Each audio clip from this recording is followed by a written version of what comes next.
Selepas pengambilan telur, bagaimana telur itu disenyawakan? Apakah option-option yang ada? So, kita akan buat sama ada IVF konvensional ataupun ICSI. So, apa bezanya?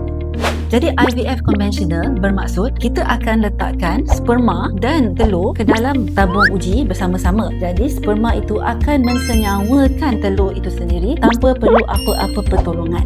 Jadi apa pula ICSI? ICSI itu sebenarnya stands for Intracytoplasmic Sperm Injection. Embryologist akan pilih sperm yang paling bagus dan sperm ini akan dicucukkan terus ke dalam telur. So ini biasanya kita lakukan untuk sperma-sperma yang tidak berapa bagus. Mungkin dari segi motility ataupun dari segi bilangan. Jadi untuk membantu persenyawaan itu, jadi kita akan cucukkan sperma itu terus ke dalam telur untuk meningkatkan kadar persenyawaan. Jadi IVF atau ICSI, yang manakah pilihan terbaik untuk perempuan ataupun perempuan? So sebenarnya dia bergantung kepada keadaan sperma pada hari itu, keadaan kualiti telur. Jadi kita akan tengok selepas kita keluarkan telur, kita akan tengok kualiti telur dan kita akan tengok kualiti sperma, dan bergantung kepada keduanya kita akan beri cadangan yang mana yang lebih baik untuk memastikan persenyawaan yang optimum. Tapi jangan risau, kerana di Sofia kita akan gunakan pengalaman pakar dan juga pengalaman embryologist yang bertahun-tahun dengan teknologi yang canggih yang kita ada untuk membantu membuat pilihan yang terbaik untuk perempuan nanti.